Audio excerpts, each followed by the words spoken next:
Oke, teman-teman semuanya, jadi hari ini kita akan belajar, saya tadi nggak pakai PPT ya, jadi kita bisa mulai dengan melihat nih, apa aja tentang ilmu filologi gitu ya. Teman-teman masih ingat? Coba kita ini teman-teman nanti bisa unduh bukunya. Teman-teman jadi dalam penelitian filologi itu apa sih yang kita cari gitu ya kan. Sebelum masuk ke situ kita harus tahu nih, apa itu tentang kodikologi. Teman-teman masih ingat kodikologi itu apa? Halo di sini, ada yang masih ingat kodikologi itu apa?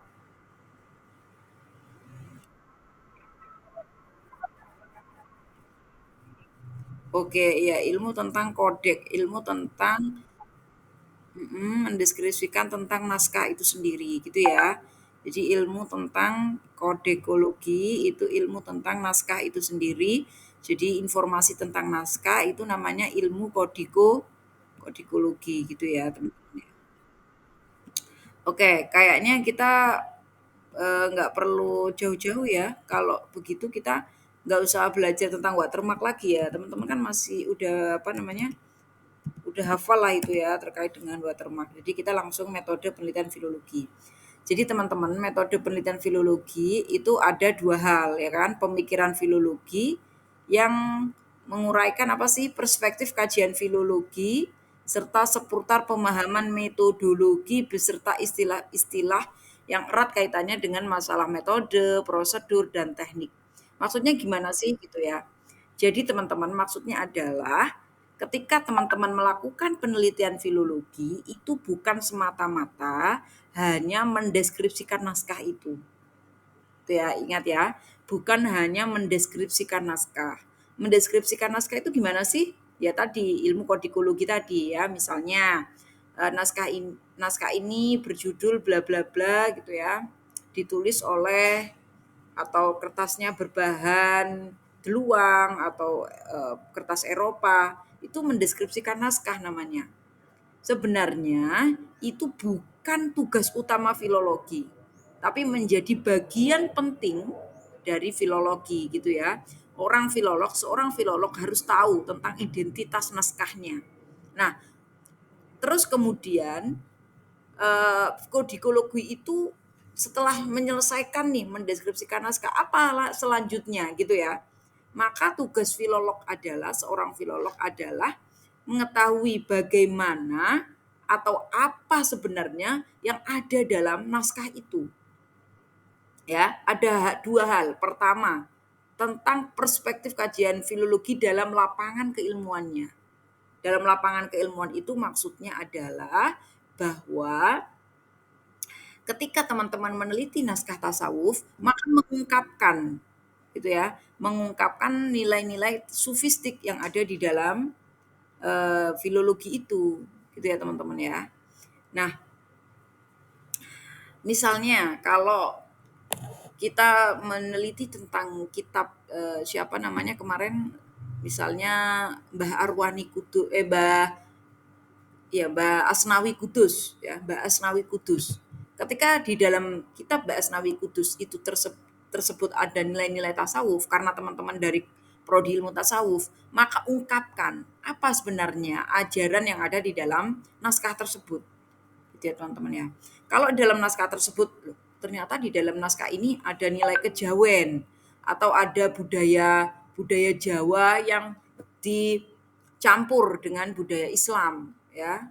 Maka teman-teman bisa ungkapkan itu melalui kajian filologi ya.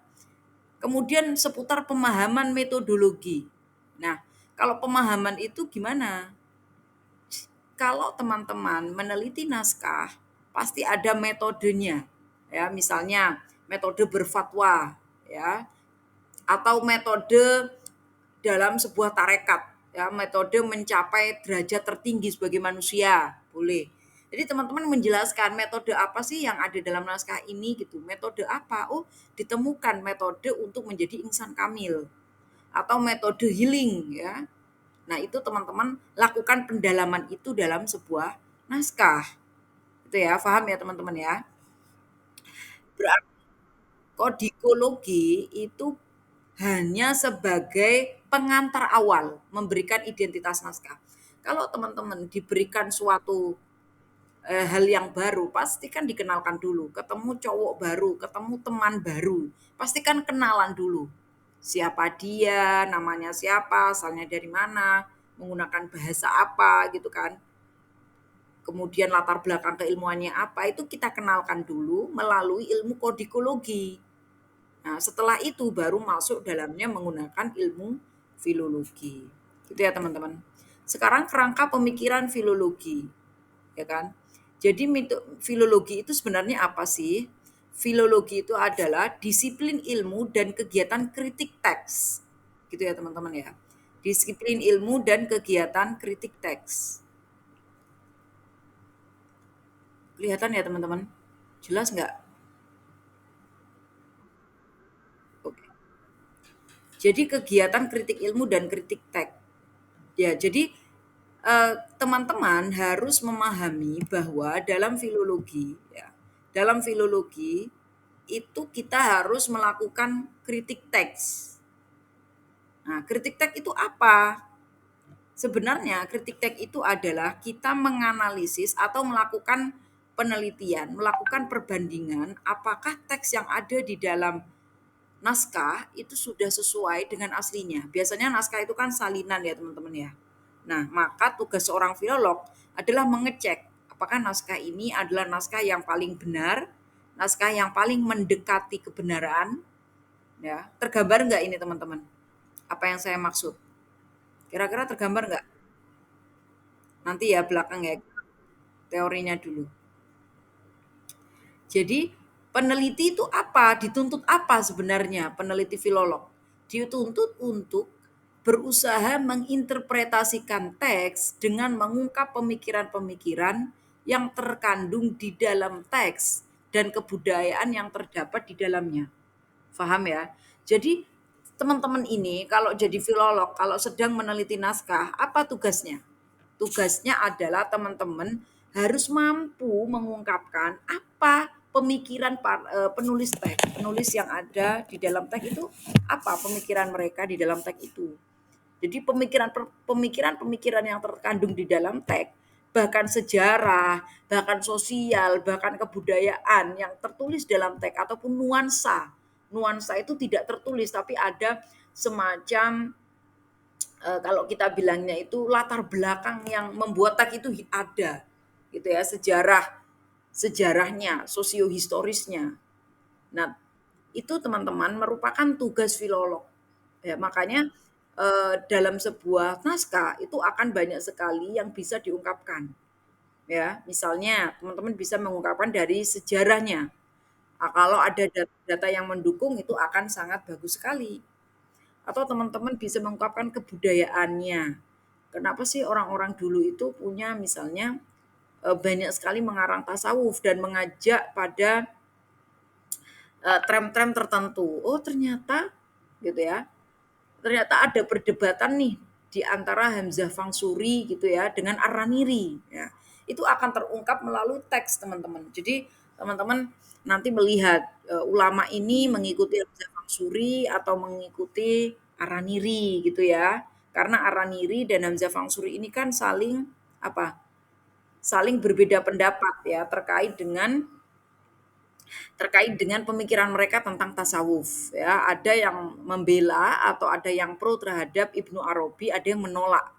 Gitu ya teman-teman ya. Itu contoh bagaimana teks bisa diungkapkan ya, bisa diungkapkan terkait pemikiran-pemikiran yang ada di dalam teks dan kebudayaan ataupun sosial historis yang ada di dalam teks.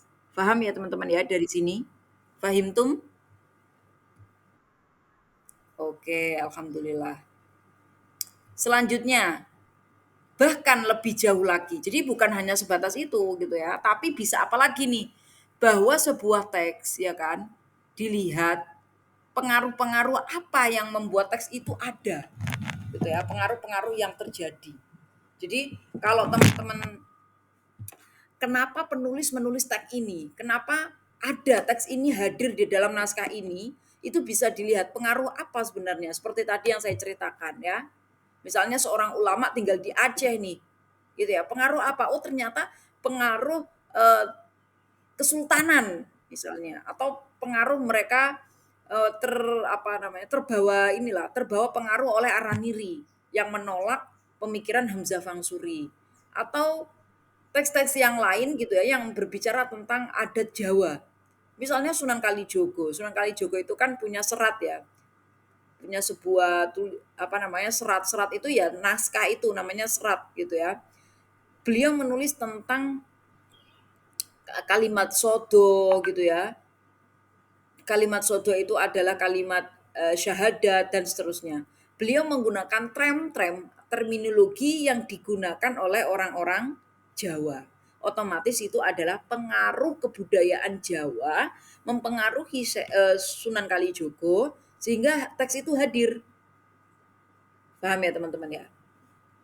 Sehingga membahasakan nilai-nilai tasawuf, membahasakan ajaran-ajaran tasawuf itu dengan bahasa-bahasa yang bisa melekat atau bisa diterima oleh orang-orang Jawa. Keterpengaruhan itu ada. Nah, itu bisa dicari. Apalagi dulu Sunan Kalijogo misalnya, beliau ini punya pengaruh besar ya sebagai putra dari Adipati. Nah, otomatis beliau ini juga sangat memahami kondisi masyarakat lokal yang ada di sekitar mereka. Itu ya. Jadi itu beliau ketika menulis naskah karena menggunakan terminologi istilah-istilah Jawa, otomatis teks itu adalah pengaruh dari kebudayaan Jawa yang ada di Jawa Tengah misalnya karena beliau ada di Demak ya. Kayak gitu ya teman-teman ya. Terus kemudian filologi dengan itu ya, dengan mengungkap pengaruh-pengaruh, kemudian pemikiran, kemudian kebudayaan, bahkan sosio historis atau sejarah masyarakatnya, maka akan filologi dapat memberikan landasan, ya kan? Memberikan landasan apa? Memberikan landasan untuk membicarakan pemikiran filsafat ya. Filsafat atau pemikiran-pikiran yang hidup di dalam masyarakat itu atau di dalam naskah itu. Jadi kita bisa menemukan teori-teori atau membicarakan kebudayaan masa lalu, berbicara sejarah, itu sumbernya apa nih? Ya teks naskah lama.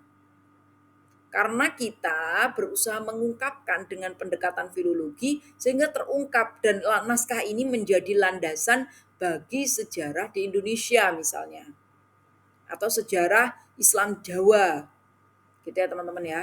Jadi itu kita mendapatkan informasi di masa lalu itu melalui filologi. Selain dari dari mulut ke mulut gitu ya. Walaupun dari mulut ke mulut itu bisa diterima, tapi kekuatan atau landasan yang teoritis, yang ilmiah itu biasanya dari naskah yang tertulis.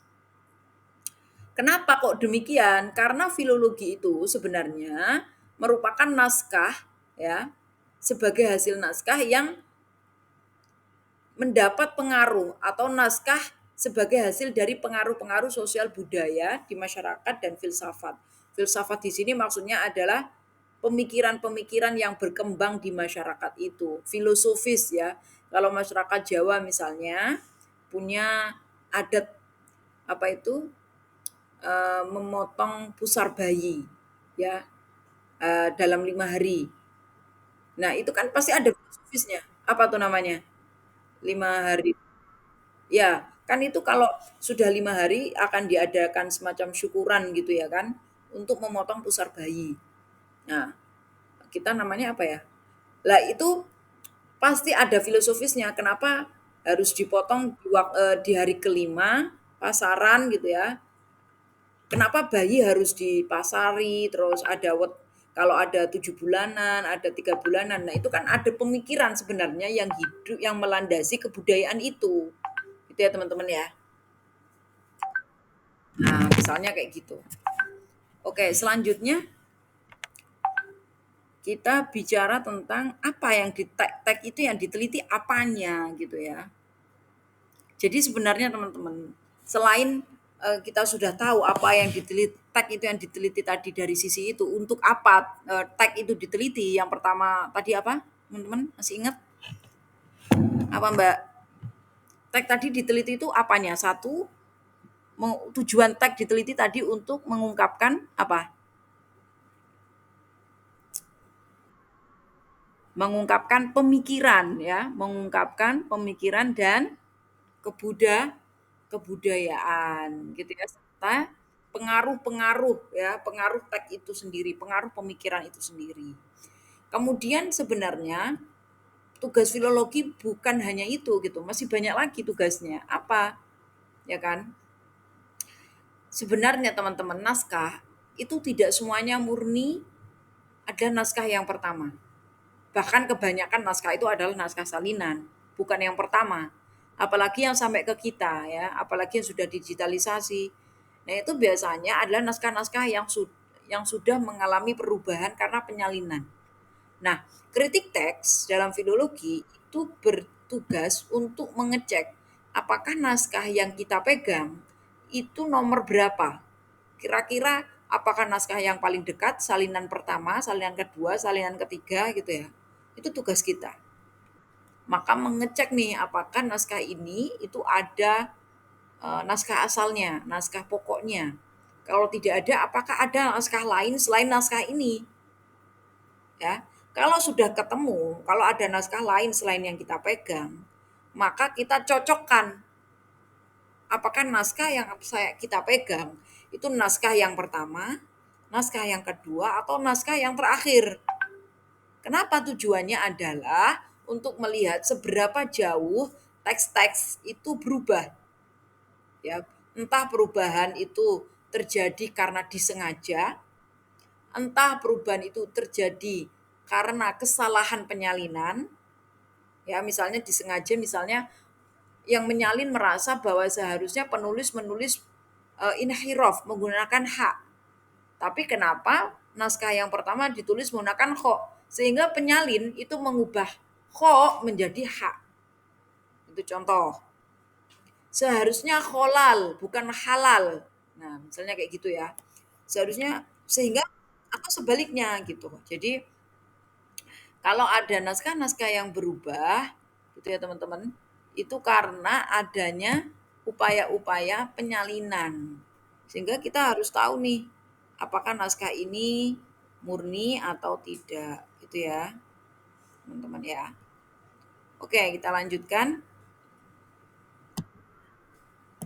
Terus kenapa teks itu mengalami perubahan? Pertama, teks-teks yang disampaikan ke tangan kita bukanlah teks asli seperti yang digagas ditulis oleh pengarangnya. Tadi ya sudah saya sebutkan. Teks-teks mengalami kerusakan karena usia dan kerentanan terhadap iklim. Karena rusak, maka biasanya bolong gitu ya. Kemarin kita juga lihat ada teks yang bolong, naskahnya bolong ataupun kena jamur sehingga tidak terbaca lagi gitu ya. Sehingga kita harus mereka-reka. Apakah teks ini bunyinya misalnya auzubillah atau bismillah gitu ya. Misalnya belakangnya lah semua nih. Nah, itu kan harus direka juga. Nah, kayak gitu ya teman-teman ya. Dalam transmisi berkali-kali ya, dari transmisi itu berpindah tangan ya, dari satu tangan ke tangan yang lain itu namanya transmisi. Dari zaman ke zaman sehingga ada perubahan disengaja maupun tidak. Oke, dan keperluan transmisi ya. Jadi transmisi itu misalnya penyebaran naskah itu harus dilakukan karena penting naskahnya. Karena semua orang pengen belajar tentang apa yang ada di dalam naskah itu. Sehingga orang menyalin, menyalin, menyalin. Akhirnya melahirkan sejumlah varian naskah. Gitu ya teman-teman ya. Nah itu kenapa naskah yang kalian pegang itu harus diteliti. Kira-kira dia mana nih? Apakah dia yang pertama? Apakah dia yang kedua?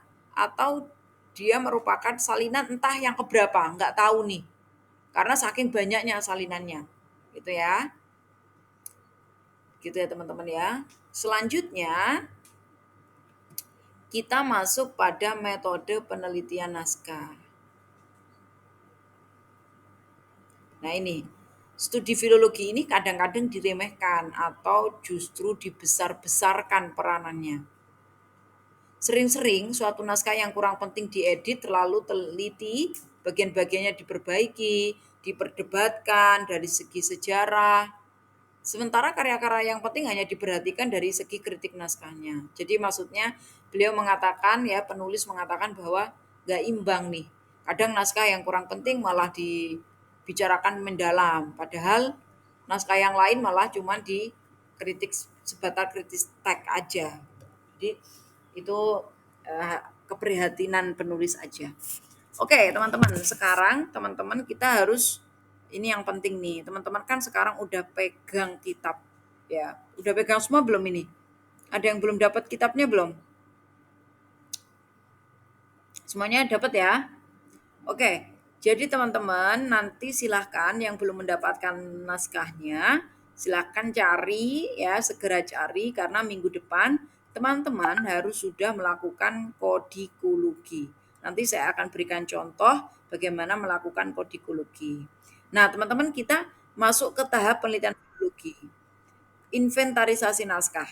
Menurut saya, inventarisasi naskah ini merupakan eh, tahap awal tapi paling susah.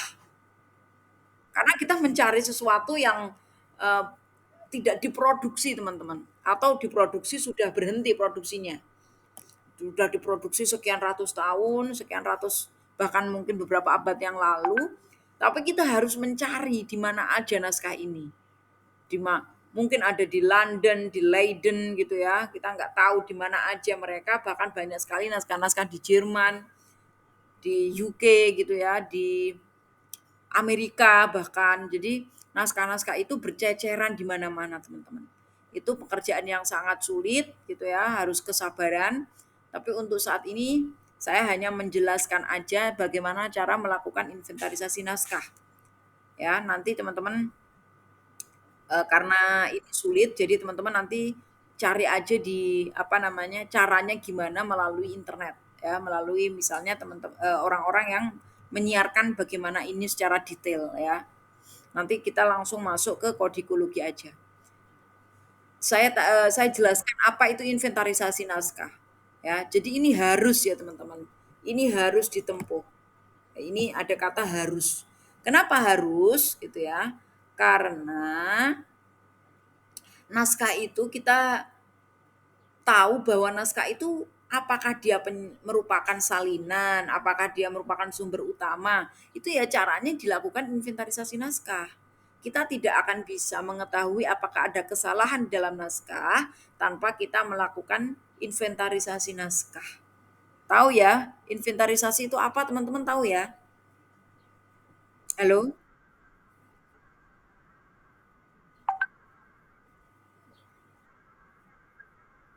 Ya apa tuh inventarisasi naskah?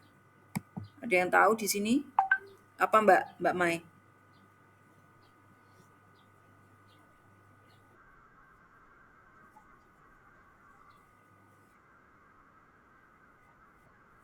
Oke, betul. Jadi inventarisasi naskah itu adalah teman-teman menginventarisir. Menginventarisir itu mendata. Mendata bahwa naskah yang teman-teman pegang itu dari mana aja, di mana aja, berada di mana, nomor panggil berapa. Nah, biasanya teman-teman itu bisa dilakukan dengan mengunjungi perpustakaan-perpustakaan yang ada di dunia. Tapi kan nggak mungkin ya teman-teman keliling dunia untuk mencari apakah naskah itu ada atau tidak gitu kan.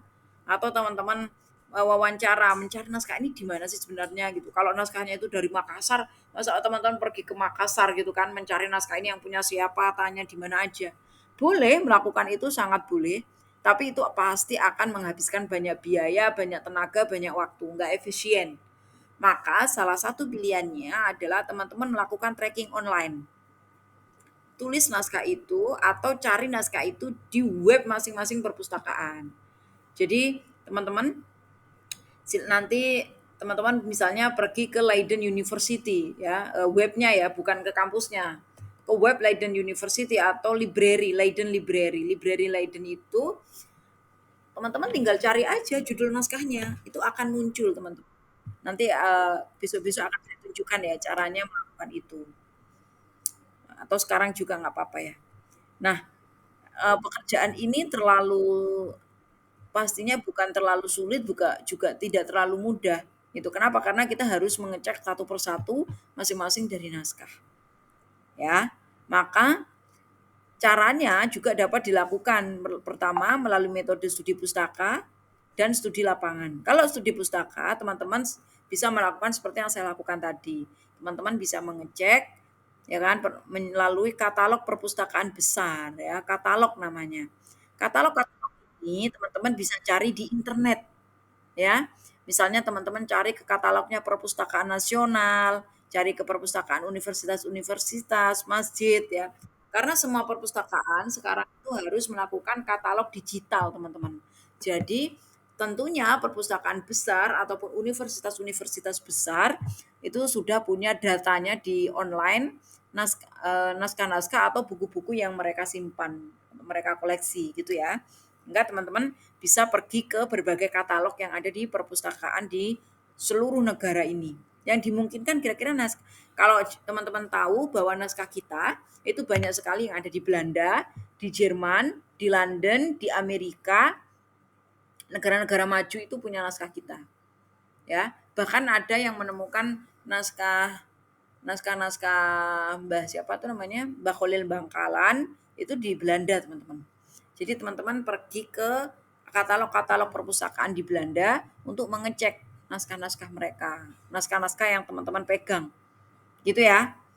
Apakah mungkin ditemukan? Mungkin saja, sangat mungkin ya, sangat mungkin. Banyak sekali naskah kita itu bahkan tercecernya di luar negeri.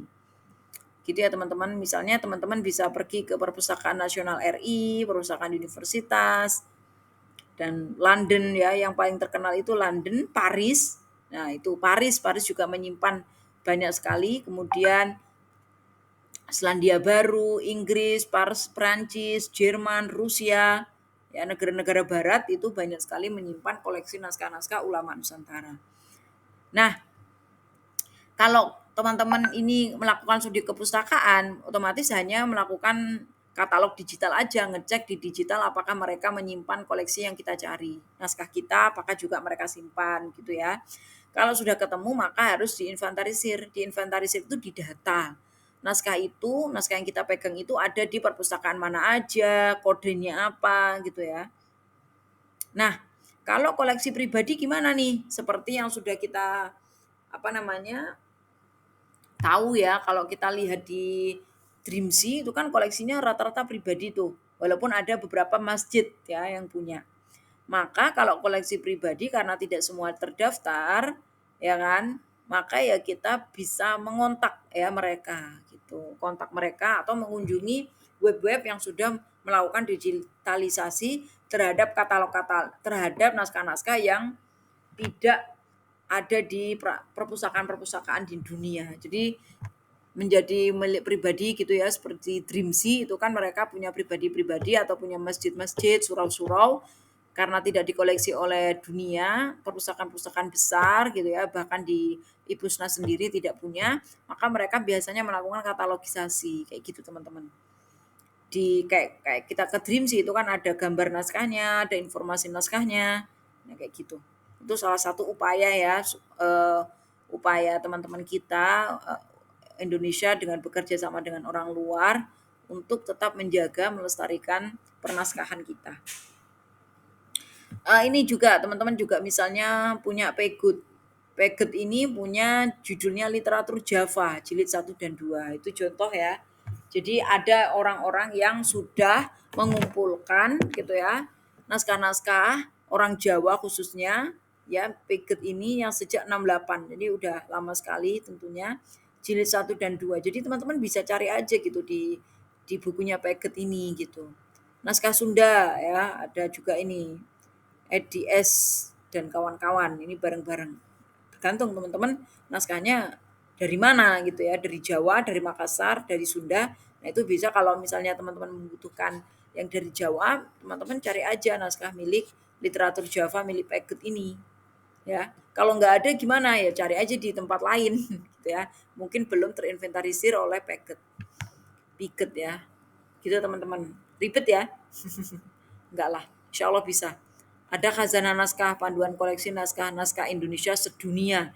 Nah ini juga ada nih, teman-teman bisa cari bukunya khazanah naskah. Nanti diajarkanlah di situ atau naskah-naskah yang kalian temukan itu biasanya sudah mereka cari. Jadi nggak harus kita yang mencari sendiri ya. Biasanya kalau sudah diinventarisir oleh orang lain, maka kita tinggal merujuk itu tadi. Gitu ya teman-teman ya. Oke, sekarang teman-teman tugasnya eh, kalau melakukan inventarisir naskah, kira-kira karena teman-teman belum mendapatkan naskah itu, ya tugas teman-teman adalah mendapatkan naskah itu mau tidak mau. Kenapa? Karena teman-teman nggak akan bisa menginventarisir naskah kalau belum memegang suatu naskah. Gitu ya teman-teman ya. Nah, sekarang kita deskripsi naskah. Nah, deskripsi naskah itu adalah teman-teman menggunakan ilmu kodikologi ya, ilmu kodikologi, kemudian teman-teman deskripsikan ya. Teman-teman Pak tahulah ya. Nah, meminta salin dari tempat penyimpanannya, maka naskah sudah berhasil dikumpulkan. Maka yang dilakukan adalah deskripsi naskah yaitu menggunakan metode deskriptif. Metode deskriptif itu adalah metode yang hanya menjabarkan aja, menjelaskan aja gitu, secara deskriptif memberikan informasi. Gitu ya teman-teman ya. Apa aja sih yang harus dideskripsikan gitu ke dalam naskah itu? Sebenarnya nggak banyak, teman-teman bisa lihat di Dreamsy ya. Ada metode yang digunakan dalam deskripsi adalah metode deskriptif ya. Misalnya nomor naskah, kalau di Dreamsy ya nomor serinya berapa, judul naskahnya apa, tempat disimpan di mana, asal naskahnya dari mana, siapa yang simpan, keadaan naskahnya gimana, damage atau baik gitu ya, udah rusak atau belum, itu dijelaskan. Ukuran naskahnya berapa, tebal naskah, jumlah baris, bait, huruf, bahasa dan tulisan, cara penulisan, tanda koreksi dan seterusnya. Nanti teman-teman harus melakukan ini ya. Contoh teman-teman. Nah, naskah namanya di sini adalah contoh deskripsi naskah ya. Naskah Al-Majaya fi Wasoya. Contoh publikasi naskah. Berdasarkan hasil wawancara dan penelitian, naskah ini tidak dipublikasikan secara umum. Sebab naskah yang asli pula tersimpan rapi di dalam rumah pemilik naskah. Jadi itu kita jelaskan, naskah ini di mana aja. Nah, kalau kita mau bilang, kalau memang ada di Dreamsy ya bilang aja. Ya, berdasarkan hasil penelusuran penulis, naskah ini telah digitalisasi dan dipublikasikan melalui laman Dreamsy gitu ya, dengan nomor panggil. Naskah ini juga tersimpan rapi di rumah siapa gitu ya, atau di Surau Simaung misalnya.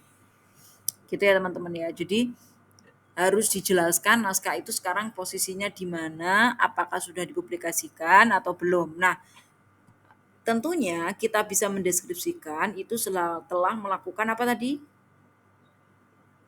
Melakukan apa teman-teman? Melakukan inventarisasi naskah. Gitu ya, paham ya? Kode dan nomor naskah. Nah, kode dan nomor naskah ini kalau dia membuat sendiri, dia tulis dibuat sendiri. Kenapa? Karena naskah ini belum dilakukan proyek ya, belum ada proyek atau belum ada orang yang sudah mengkatalog naskah sehingga penulis itu boleh membuat kode itu sendiri. Paham ya teman-teman ya? Keterangan. Nah, kalau dibuat sendiri maka harus diterangkan seperti ini. TNGLRN maksudnya apa? Tangerang Larangan, berarti daerah 02, naskah kedua. Jadi tulis aja SR Siti Romlah. SR itu berarti dia boleh jadi nama penelitinya ya kan, ini ditulis Siti Romlah siapa, nama peneliti atau pendeskripsi naskah. 3 seperti ini berarti bulan ketiga penelitian, 2020 berarti tahun penelitian. Jadi teman-teman, kalau ini khusus untuk naskah yang belum diberikan kode ya, maka dikodekan sendiri seperti ini. Kalau teman-teman sudah meneliti naskah yang sudah diberikan kode, ya tinggal copy aja kodenya berapa. Judul naskah, nah diberikan judul, pengarangnya siapa, kemudian penyalin ya. Dalam naskah ini tidak terdapat penyalinan, akan tetapi berdasarkan penelitian naskah ini diduplikatkan atau dikopi. Jadi teman-teman, kalau dikopi sama disalin beda ya? Beda atau sama Mbak? Beda atau sama Mbak Jana? Mbak Zahro. Disalin sama dikopi beda ya. Jadi disalin itu dia menggunakan tulisan tangan atau menggunakan ketikan.